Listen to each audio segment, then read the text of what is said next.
Avez-vous déjà eu l'impression que votre corps essayait de vous dire quelque chose, sans savoir comment l'écouter? Cette pression dans la poitrine qui apparaît sans raison apparente, cette boule dans l'estomac au réveil, cette fatigue persistante malgré un week-end de repos complet, ce ne sont pas de simples symptômes, ce sont des messages, ce sont des appels silencieux de l'âme qui aspirent à être entendus. On dit que le corps ne ment jamais, pourtant 99% des gens passent leur vie à essayer de le faire taire. Et pendant qu'ils luttent pour apaiser la douleur, ils oublient d'écouter ce qu'elle essaie de leur dire. Dans cette vidéo, vous découvrirez le véritable secret de la guérison.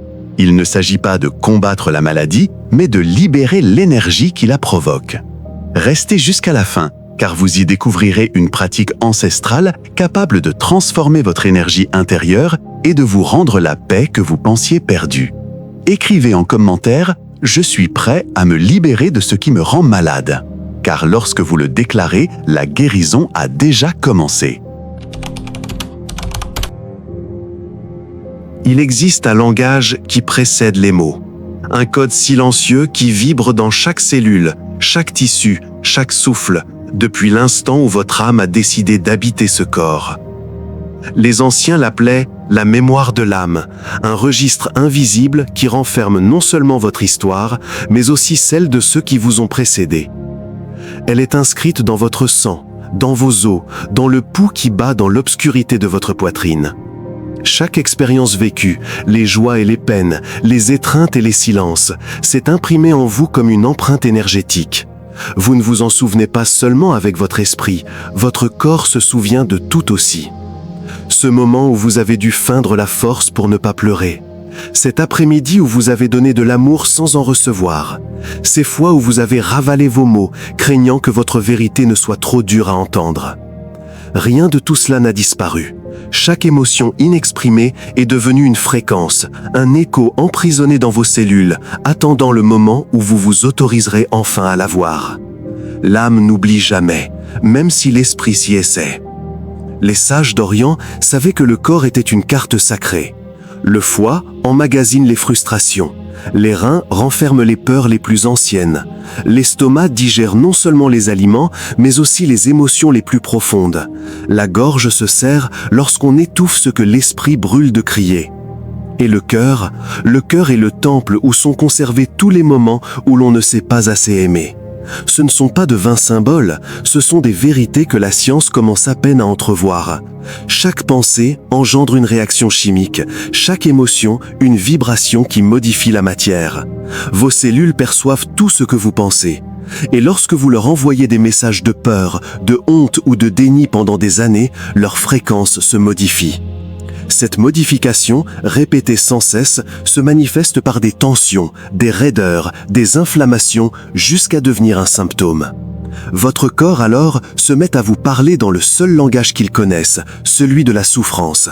D'abord, il murmure par des signes subtils, fatigue, insomnie, indigestion. Si vous n'écoutez pas, elle élève la voix. Et si vous persistez à l'ignorer, elle hurle à travers la maladie. Mais même dans ce cri, il n'y a pas de punition, il y a un appel. La maladie ne vient pas pour vous détruire, elle vient pour vous éveiller. C'est la manière la plus intense et la plus aimante de l'âme de vous dire « Arrêtez, écoutez-moi, il y a quelque chose ici qui a besoin d'être libéré. » Car guérir ne consiste pas seulement à éliminer la douleur, mais à comprendre le message caché qu'elle recèle. Et ce message pointe toujours vers le même endroit. La part de vous-même que vous avez laissée de côté. Chaque muscle tendu, chaque organe qui se plaint, chaque larme retenue est une porte vers la libération. Et lorsque vous décidez enfin de regarder sans crainte, le corps commence à faire confiance. L'énergie circule à nouveau, l'âme soupire et la mémoire se transforme en sagesse. Écrivez en commentaire « Je me souviens de ce que mon corps essaie de me dire ». Car dès l'instant où vous vous en souvenez, vous commencez à guérir. Un gardien silencieux demeure en vous. Il n'a ni visage ni âge, mais sa présence est constante. Il est là, dans les recoins de votre esprit, dans la tension de vos épaules, dans cette voix intérieure qui vous dit quand vous arrêter, quand vous taire, quand faire semblant que tout va bien. Son but est unique, vous protéger de la douleur. Ce gardien est né avec vous. Il a surgi à l'instant même où votre innocence a été blessée pour la première fois. Quand vous étiez enfant et que quelque chose vous submergeait, une perte, un regard froid, une parole dure, il apparaissait. Il déployait son manteau protecteur et murmurait « Ne regarde pas là, ne ressens pas ça, je te protégerai ». Et il a tenu sa promesse. Il vous a protégé du débordement émotionnel, d'une peur insupportable, d'une tristesse que vous ne saviez pas comment supporter. Mais ce qui avait commencé comme un acte d'amour inconscient s'est transformé, avec le temps, en une prison invisible. Car ce gardien ne comprend pas le passage du temps. Il ignore que tu n'es plus cet enfant sans défense. Il continue de réagir à la vie comme si chaque expérience était une menace. Alors, il érige des murs intérieurs dès que quelque chose devient insupportable. Il contracte tes muscles, accélère tes pensées, bloque tes émotions. Il te déconnecte du présent pour te maintenir en mode survie. Et tu le sens. Tu le sens quand ton esprit est obsédé par le pire, quand ta poitrine se serre sans raison apparente, quand tu souris mais qu'à l'intérieur tu ressens une pression inexplicable. Ce n'est pas toi, c'est ton gardien. Il te protège du rejet en t'empêchant de te montrer tel que tu es vraiment. Il te protège de l'abandon en t'empêchant de te laisser aller complètement. Il te protège de l'échec en te faisant douter de toi sans cesse. Et sans même s'en rendre compte, il finit par te protéger de la vie elle-même. Les carapaces qu'il a créées pour te protéger sont devenues l'armure qui t'empêche de ressentir quoi que ce soit aujourd'hui. Cette raideur dans ta nuque, cette tension dans ta mâchoire, cette fatigue constante, ce sont les murs qu'il a érigés pour que tu ne souffres plus. Mais dans cette tentative d'éviter la douleur, il a aussi bloqué l'amour, la joie, le lien avec les autres et la liberté. Ton gardien invisible n'est pas un ennemi. C'est une partie de toi qui vit encore dans la peur. Et comme toute peur, elle ne peut être transformée que par la compréhension et non par la lutte. Guérir, ce n'est pas l'expulser ni la détruire, c'est l'accueillir avec gratitude. C'est lui dire « Merci de m'avoir protégé quand j'en avais le plus besoin, mais maintenant, je suis prêt, je peux prendre soin de moi. » Quand tu fais cela, quelque chose de profond en toi change. Ton corps se détend, ta respiration s'apaise, et pour la première fois depuis longtemps, tu sens que tu n'as plus besoin d'être sur tes gardes. Car l'âme ne souhaite pas un champ de bataille. Elle aspire à un foyer où se reposer. Et ce foyer, c'est vous, lorsque vous choisissez d'ouvrir votre cœur sans craindre ce qui pourrait surgir. Ainsi, peu à peu, le gardien devient un allié. Il ne réagit plus par panique, mais par sagesse. Il vous permet de ressentir sans être submergé, de pleurer sans vous perdre, d'aimer sans peur. Et dans cet équilibre, l'énergie circule à nouveau. N'oubliez pas, ce qui vous a sauvé autrefois vous empêche peut-être aujourd'hui de vivre pleinement. Le véritable amour de soi commence lorsque vous honorez le gardien, l'accueillez et le laissez partir. Dites « J'écoute le message de mon corps sans crainte ». Car lorsque vous écoutez sans crainte, le gardien peut enfin se reposer. Il existe une loi invisible qui régit le domaine des émotions, un paradoxe que peu comprennent. Ce à quoi vous résistez persiste. Ce que vous niez se renforce en secret. Et ce que vous tentez de détruire en vous se multiplie. La culture moderne nous a appris qu'être fort, c'est ne pas pleurer. Qu'être courageux, c'est ne pas avoir peur. Qu'être en bonne santé, c'est ne pas souffrir. Alors, nous développons des stratégies sophistiquées pour éviter le malaise. Nous nous distrayons avec des écrans, nous nous engourdissons avec des substances, nous nous perdons dans des relations qui nous éloignent de nous-mêmes. Mais une émotion refoulée est comme une rivière endiguée. Elle ne disparaît pas. Elle trouve simplement un autre chemin. Elle s'infiltre dans vos rêves, surgit dans vos réactions disproportionnées et se manifeste par des symptômes physiques que les médecins qualifient d'inexplicables. Certains ont passé des décennies à combattre leur anxiété comme s'il s'agissait d'un ennemi. D'autres tentent d'éliminer leur tristesse par une pensée positive forcée. D'autres encore refoulent leur colère jusqu'au jour où elle explose de manière destructrice. Nous commettons tous la même erreur fondamentale. Croire que guérir, c'est se débarrasser de la douleur, alors qu'en réalité, guérir, c'est intégrer la douleur. La souffrance émotionnelle n'est pas votre adversaire. C'est une messagère qui vous apporte des informations cruciales sur les besoins de votre âme. La tristesse vous indique qu'une chose précieuse a été perdue et qu'il faut l'honorer. La peur vous révèle vos vulnérabilités et le besoin d'une véritable protection. La colère vous montre quelles limites ont été transgressées et qu'il faut rétablir. Nous commettons tous la même erreur fondamentale. Croire que guérir, c'est se débarrasser de la douleur, alors qu'en réalité, guérir, c'est intégrer la douleur. La souffrance émotionnelle n'est pas votre adversaire. C'est une messagère qui vous apporte des informations cruciales sur les besoins de votre âme. La tristesse vous indique qu'une chose précieuse a été perdue et qu'il faut l'honorer. La peur vous révèle vos vulnérabilités et le besoin d'une véritable protection. La colère vous montre quelles limites ont été transgressées et qu'il faut rétablir. Lorsque vous cessez de lutter contre ces émotions et que vous commencez à les écouter, un phénomène extraordinaire se produit. Elles se transforment. Non pas parce que vous les refoulez ou les analysez jusqu'à l'épuisement, mais parce que vous leur offrez enfin l'espace dont elles ont toujours eu besoin pour vous traverser. La véritable guérison n'est pas un champ de bataille, c'est un acte d'abandon sacré à ce qui est. Écrivez « Je permets à ma douleur de me montrer le chemin ».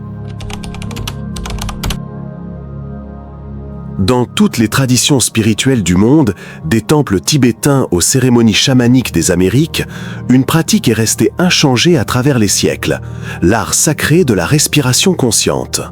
Ce n'est pas un hasard. La respiration est le pont entre le visible et l'invisible, entre le corps et l'esprit, entre le temps et l'éternité. C'est le seul processus corporel à la fois entièrement automatique et contrôlable consciemment.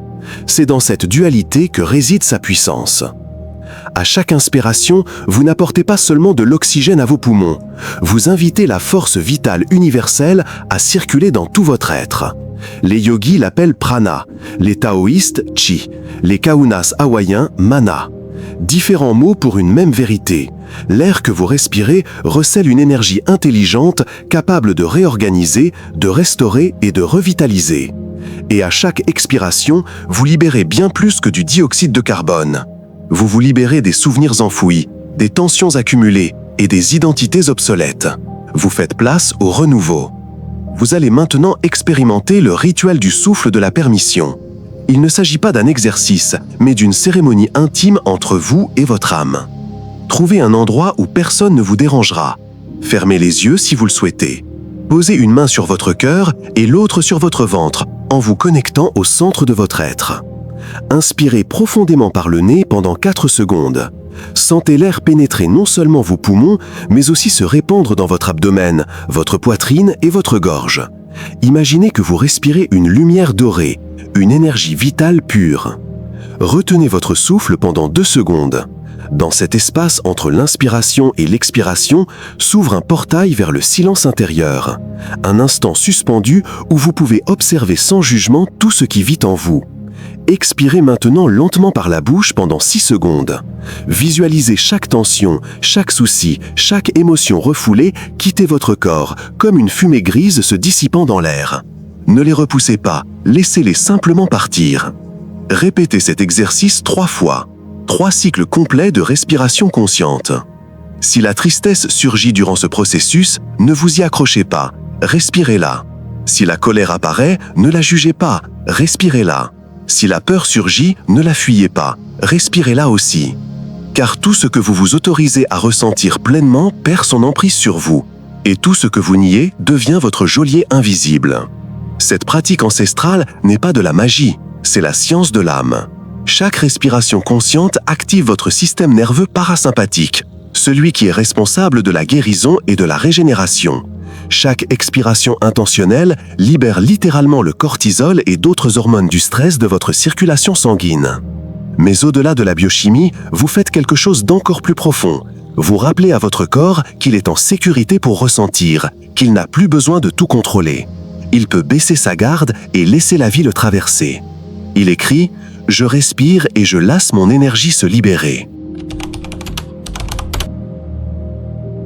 Il existe un état d'être que les mystiques décrivent depuis des millénaires, un lieu intérieur où règne la paix, où le passé n'a plus d'emprise et où l'avenir n'est plus source d'angoisse. Ce n'est pas un état auquel on parvient après avoir résolu tous ses problèmes.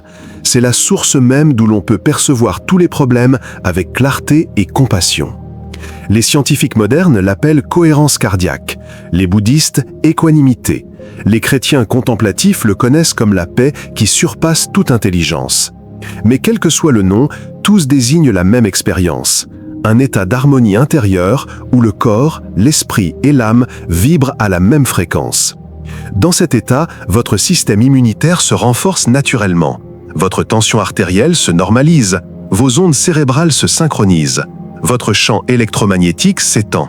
Non pas parce que vous forcez ces changements, mais parce que vous cessez ce qui les empêchait. La maladie existe à la fréquence de la résistance. La guérison se produit à la fréquence de l'acceptation. Lorsque vous vivez dans un état d'alerte constant, votre corps l'interprète comme un danger. Elle libère du cortisol et de l'adrénaline, contracte les muscles et détourne les ressources des systèmes de guérison vers les systèmes de survie. Jour après jour, année après année, cet état d'urgence chronique use vos organes, affaiblit vos défenses et provoque un vieillissement prématuré de vos cellules. Mais lorsque vous accédez à la paix intérieure, même quelques minutes par jour, vous envoyez à chaque cellule de votre corps un message radicalement différent. Tu es en sécurité, tu peux te reposer, tu peux te régénérer, tu peux guérir. Et votre corps, qui attend cette permission depuis des années, répond immédiatement. La paix intérieure n'est pas de la passivité, ce n'est ni de la résignation ni de l'indifférence. C'est l'état le plus puissant qu'un être humain puisse atteindre, car à partir de là, tout est possible sans effort. Les bonnes décisions émergent naturellement, les relations toxiques se dissolvent d'elles-mêmes, des chemins s'ouvrent là où il n'y avait auparavant que des murs. Votre pratique quotidienne de la respiration consciente est le moyen d'accéder à cet état. Chaque fois que vous choisissez de faire une pause et de respirer consciemment, vous accordez votre instrument intérieur à la fréquence de la paix. Et avec le temps, cette fréquence devient votre état naturel, non plus un objectif à atteindre.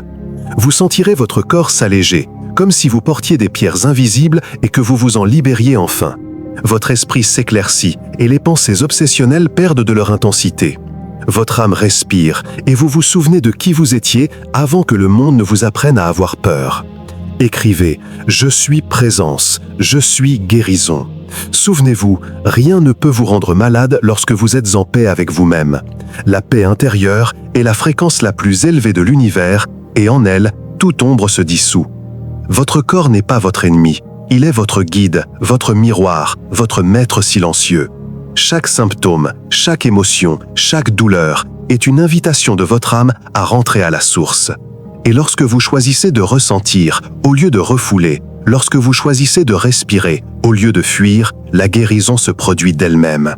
Si ce message vous a touché, si quelque chose s'est éveillé en vous, alors le processus est déjà enclenché. Rejoignez cette communauté d'âmes en éveil, d'êtres qui se souviennent que la guérison ne consiste pas à apprendre quelque chose de nouveau, mais à se souvenir de ce qui a toujours été en soi. Je suis mon propre guérisseur, et vous aussi.